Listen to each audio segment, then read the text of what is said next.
You're listening to Montreal Now on CJAD 800.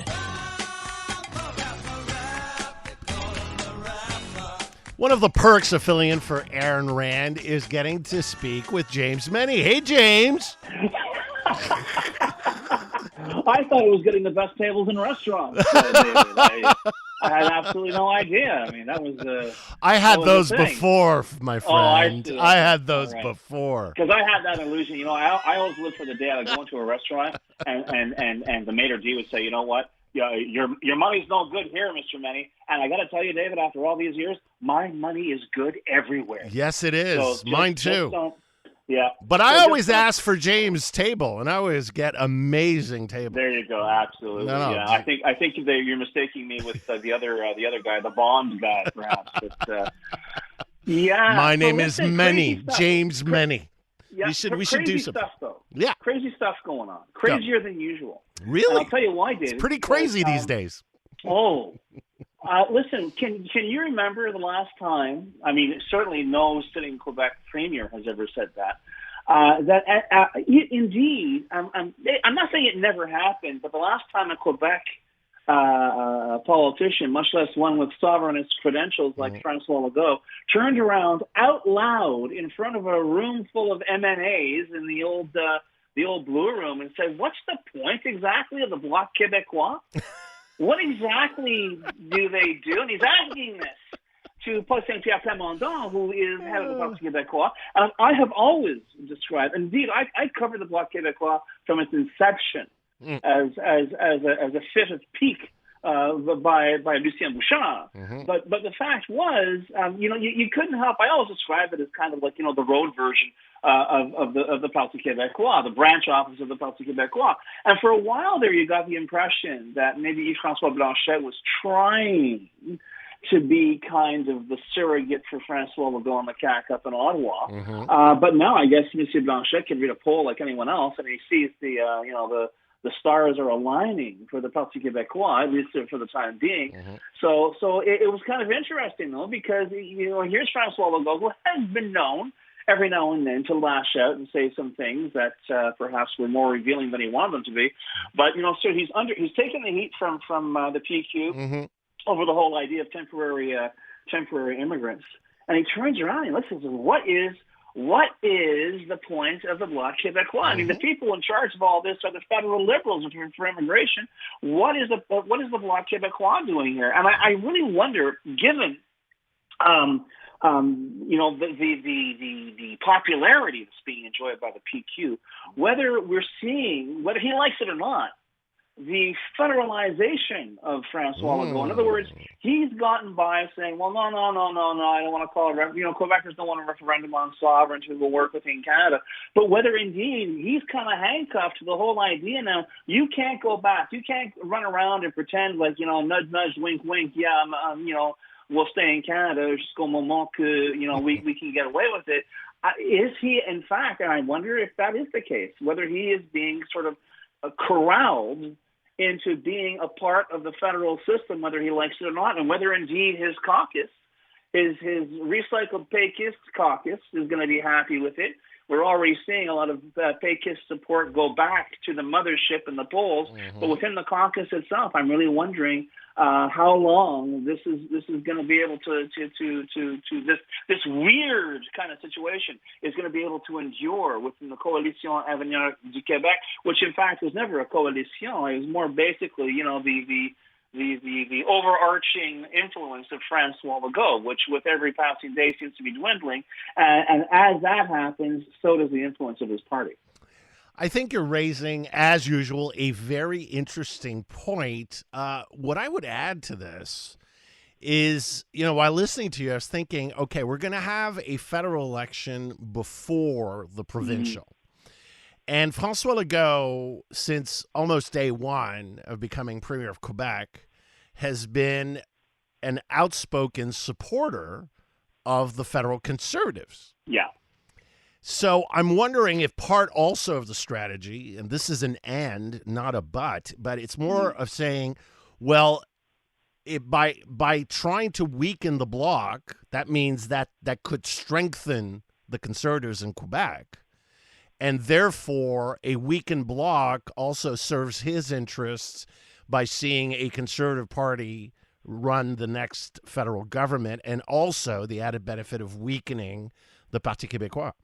Well, that is a viable scenario. My only problem with it, though, David, is that in 2021, when Francois Legault embarrassed himself by essentially by not endorsing the other parties, he essentially endorsed the Conservative Party of Canada during that federal election, and they went on to lose one seat in Quebec. Well, can I just say, you're right. Of course, it was embarrassing for him, but up until the Saatchi Curl question during the English debate, Aaron O'Toole was going to score somewhere between 20 and 30 seats in Quebec. And you've allowed me to segue to basically the punchline to all of this is Aaron O'Toole's not there anymore. It's Pierre Poilievre, and it is a vastly, or perhaps a more overtly different conservative party than the version that was, apparently endorsed by Francois Legault. I'm not really sure Francois Legault likes the cut of Pierre Poilievre's jib. I don't think he's looking at this version of the Conservative Party as anything that would help any Quebec politician, certainly at the provincial level.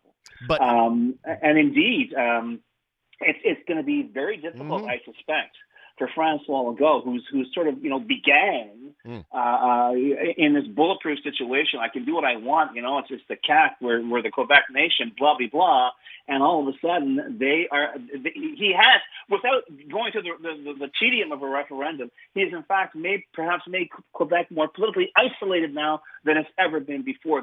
Quebec doesn't really have that many, or the CAQ doesn't really have that many friends in Ottawa, and that I think may have been part of the booster rocket for those comments yesterday about the bloc. So moving on, your other point, which is interesting, is that the CAQ, did reinvent Quebec politics. That's for sure. That we have to give Francois Legault that. He transformed the landscape provincially. But what you're asking is interesting as well. Is the CAQ now needing to be reinvented? Well, listen, back in 2018, we were saying, the 50-year-old paradigm, federalism, separatism, that's gone. It's a whole new frontier, blah, blah, blah, blah, blah, blah, blah. Guess what? That paradigm is returning, whether we like it or not. And with all the crazy stuff we talk about on the show, about what's happening up in the National Assembly, what's happening with the CAQ or the Liberals or Quebec Solidaire, we have another 2 years of this before we go to the polls. The question I pose is, can the CAQ as it exists now, which is basically a fiefdom of Francois Legault, actually exist for that long? How many of those 89 caucus members who are now perhaps looking at a shorter political career than they envisioned, are going to sort of sit around and say, well, listen, it's all good. I'll go down with the ship. A lot of them are newbies. They're first timers. I don't think there's any kind of, Bushido written in blood oath to the CAQ. And, as I say, love him or hate him, my hat's off to Eric Jane. The guy will jump on an opportunity if he sees it. I'm sure every other week he's out there rumbling what he hopes will be a disaffected caucus member who might, cross the lines and defect. You know what? As crazy as that would have seemed a year ago, I don't think it's that crazy anymore. So, let's play along. 2 years is long, but let's just say we're a year away. Let's say we're having this conversation in the fall of 25.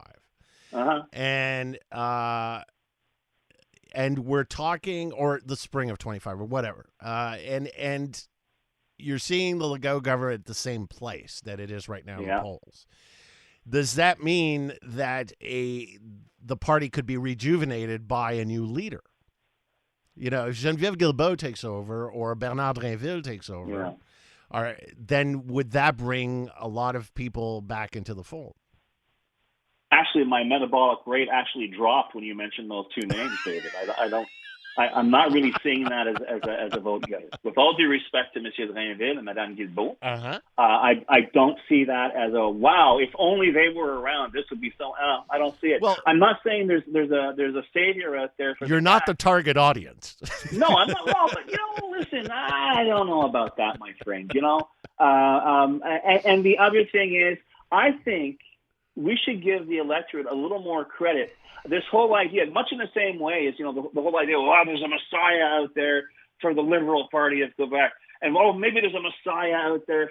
Maybe there are no messiahs anymore. Maybe they just want somebody who knows what the hell they're doing, doesn't talk like some populist, cracker barrel boss hog, and actually has a clue, does their homework about what's going on, understands what's a concern to Quebecers, not Montrealers, not people in the regions, but Quebecers overall, understands what's in top of mind for them. And maybe that's the person who's going to step up. Maybe the big change in Quebec politics isn't necessarily in the perception that the electorate has of government, but rather the other way around. That when people go into that bubble, David, sitting in that aquarium, maybe they should sort of surface, look over the lip of the aquarium, and perhaps see the Quebec that they claim to speak for. I'm not sure it's the same version that they had in their political mind's eye. Well, fear not. Captain Canada, Denis Coderre, is coming to the rescue. Thank you so much. Always a pleasure, James. À la prochaine. James Mennie of the Montreal Gazette.